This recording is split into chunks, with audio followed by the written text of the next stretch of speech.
Oklahoma, welcome back. We're approaching 9/11 on this Tuesday morning, and tariffs have stood center stage in President Donald Trump's first few months in office, and other countries responding with their own tariffs. The stock market,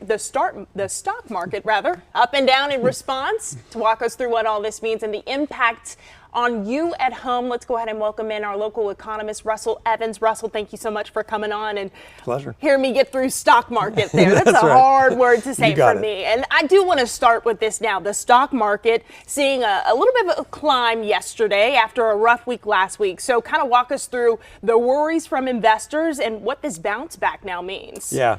I think the bounce back means stock markets are trying to come to grips with what exactly will the economic policy be out of the Trump administration. Tariffs in particular, but also tax policy, trying to come to grips with what exactly will the policies be. And not just what will they be, but how will they be implemented. As we've seen with the tariffs in particular, it's every time we get a policy articulated, it's walked back a few days later, it's exaggerated a week later. And so I think markets are grappling with how will those policies be implemented.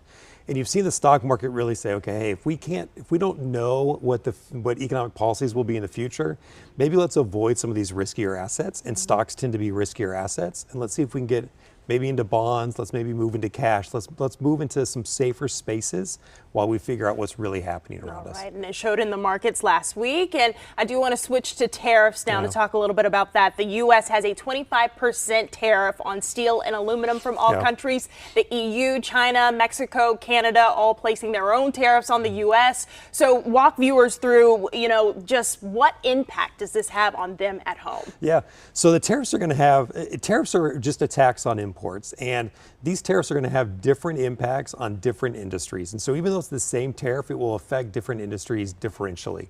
So for example, if there's a tax placed on imports in one industry, that industry is going to look backwards at their suppliers and say, hey, if I have to pay this tax, I'm going to pay you less for the services and supplies that I buy from you. I'm going to force you to bear some of this burden with me. Or they might look forward to consumers and say, hey, if I have to pay this tariff on my imports, I'm going to pass this forward to you. You have to share this burden with me. And so we don't know exactly whether it's a tariff on steel or a tariff on other goods and services. It's difficult to know until it actually gets implemented how much of that tax, how much that tariff is going to rest with the importer and how much they'll be able to force backwards or forwards.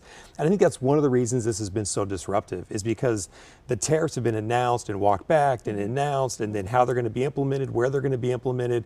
They're almost designed to create peak uncertainty. And that's what markets don't want right now, is the uncertainty. And investors and industries definitely taking a close look, trying to see what's next. So moving on here, what needs to happen to inject some confidence in consumers that might say and see these headlines about the stock market and the tariffs and say, I'm going to slow down here on my spending? Yeah, I think you're already seeing that. So if you look at the January and the February U.S. retail sales numbers, January sharply negative, February basically flat. So you're already seeing households saying, hey, we're going to drop back a little bit. You're already seeing businesses, East Coast, so the old upper Midwest, you're already seeing those industries pull back a little bit on their manufacturing activity. You're already seeing a drop in CEO leader confidence.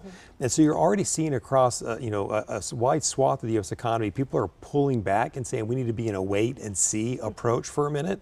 And I think that posture is going to continue, and that really puts the U.S. economy at risk, because the thing that's been keeping the U.S. out of recession has been U.S. households being willing to spend.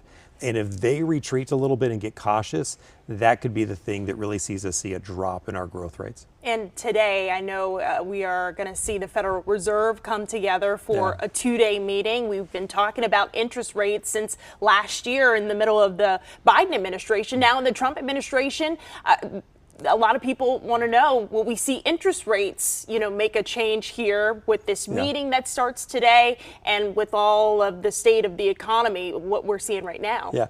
What's interesting is the Trump administration has created so much uncertainty with what their policies will be and how they'll be implemented that you've seen capital fly to safer assets like bonds, and you've seen 10-year yields actually come down quite a bit. And so 10-year yield interest rates, 30-year fixed rate mortgage rates, those have all come down to some of their lowest levels we've seen in some time. But that's not necessarily going to help a U.S. consumer. Even though I have a lower mortgage rate, I have more uncertainty.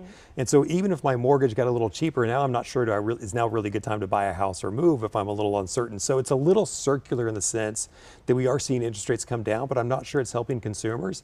The Federal Reserve, to your question, I think will still be in a wait and see posture. I think they'll cut interest rates a couple times in the second half of this year. They'll have to as the economy slows down.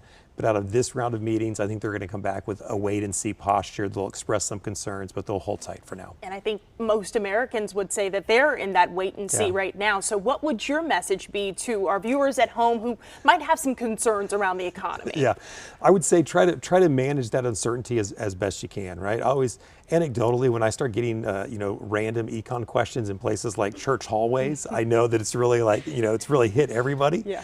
I would say that households manage that uncertainty, watch and see, try to figure out what the policy is actually going to be, but try not to overreact to the uncertainty because there's going to be a lot of uncertainty, a lot of news that's going to blow both ways in the next several weeks and several months. Try not to overreact. So take it day by day. Take it day by day. All right. Russell Evans, thank you so much for coming on, giving us this really great insight into what's going on in our nation's economy.